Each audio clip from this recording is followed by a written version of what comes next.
தாய் தமிழ் உறவுகளுக்கு காலை வணக்கங்கள்.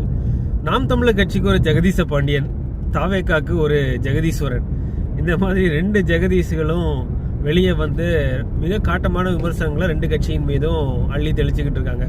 இதில் ஒரு முக்கியமான வேறுபாடை நான் என்ன சுட்டிக்காட்ட விரும்புகிறேன் அப்படின்னா, ஜெகதீஸ்வரன் அவர்கள் எடுத்து வைக்கிற விமர்சனம் தாவேக்கான்ற கட்சியின் அரசியல் செயல்பாடு, மக்கள் மன்றத்தில் அதோட செயல்பாடில் இருக்க குறைபாடுகள், அதே மாதிரி நிர்வாகிகள் அமைக்கிறதுல வந்து அவங்க எவ்வளவு பணம் கையாடல் பண்ணுறாங்க, விஜய்க்கு தெரியாமலே தலைமைக்கு தெரியாமலே அந்த கட்சி எப்படி வந்து அந்த பொதுச் செயலாளர் புஷி ஆனந்துங்கிறவர் எப்படி வந்து கபலீகரம் செய்கிறார், ஜான் ஆரோக்கியசாமி எப்படி கபலீகரம் செய்கிறாருங்கிறது அந்த கட்சியின் செயல்பாடுகள் அப்படி அதை குறித்து விமர்சனம் எடுத்து வைக்கிறாரு. அது ஒரு தரமான விமர்சனம், ஒரு நல்ல விமர்சனம் கூட நம்ம எடுத்துக்கலாம், ஒரு ஆரோக்கியமான விமர்சனம் கூட எடுத்துக்கலாம். ஆனால் ஜெகதீச பாண்டியன் அவர்கள் வந்து வைக்கிற விமர்சனங்கள் முழுக்க சீமான் அவர்களின் மேலே வைக்கக்கூடிய தனிப்பட்ட விமர்சனம். அந்த கட்சியின் செயல்பாடுகள் மீதோ அந்த கட்சியின் அரசியல் நிலைப்பாடுகள் மீதோ எந்த ஒரு விமர்சனம் வைக்காம முழுக்க அந்த ஒரு தனிநபர் விமர்சனம் மாதிரியே சீமான் அவர்கள் மீது வைக்கிறாரு.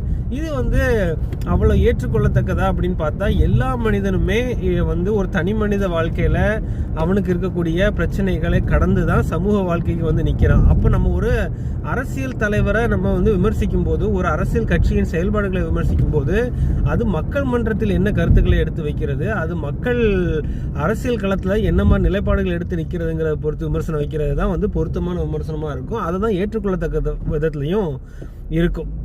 நீங்கள் அதை தாண்டிட்டு தனி மனித விமர்சனம், அது வந்து நீங்கள் ஜெகதீச பாண்டியன் மட்டும் இல்லை, நாம் தமிழர் கட்சியின் வளர்ச்சியை கண்டு பயப்படக்கூடிய, நாம் தமிழர் கட்சியின் வளர்ச்சியை வந்து ஜீரணிக்க முடியாத பல மூத்த பத்திரிகையாளர்கள் வந்து இந்த கருத்தை தான் மீண்டும் வைப்பாங்க. எங்களுக்கு வந்து நாம் தமிழர் கட்சியின் தம்பிகள் மீது எந்த ஒரு பிரச்சனையும் இல்லை, அவங்கெல்லாம் ரொம்ப நல்லவங்க, அவங்க மேலே பல மரியாதை வச்சுருக்கோம். ஆனால் வந்து சீமான் அவர்கள் மீது தான் வந்து விமர்சனம் இருக்குது. அது வந்து இந்த தேர்தல் களத்தில் வந்து தேர்தல் களத்தின் விதிப்படி தான் ஆடணும், கூட்டணி வைக்காமல் ஜெயிக்க முடியுமா அப்படி இப்படின்னு பேசுவாங்க. அவர் கூட்டணி வைக்க மாட்டேன்னு எங்கேயுமே சொல்லலை.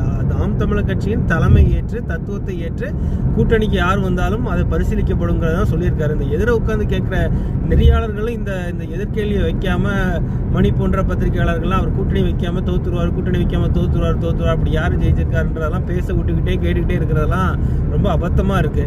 இதை நீங்கள் வந்து தொடர்ச்சியாக இந்த மாதிரி தனி மனித விமர்சனங்களை புறந்தள்ளிட்டு, இந்த கட்சியின் செயல்பாடுகள், இந்த கட்சி 26 ஏன் இவ்வளவு தூரம் கல்லடிப்படுது அப்படின்னா, காய்த்த மரம் தான் கல்லடிப்படும். 26 ஒரு பெரிய பிக் பேங் நடக்க போகுது, ஒரு அரசியல் மாற்றம் நடக்க போகுது, இந்த திராவிடங்கிற அரசியலை வந்து உடச்சி எரிய போகிறாங்க அப்படிங்கிறத வந்து பல பேரால் ஜீரணிக்க முடியலங்கிறனால தான் இவ்வளோ விமர்சனம் வருது. நீங்களும் சிந்தித்து பாருங்கள், கருத்துக்களை பதிவிடுங்க. வாழ்க வளமுடன்.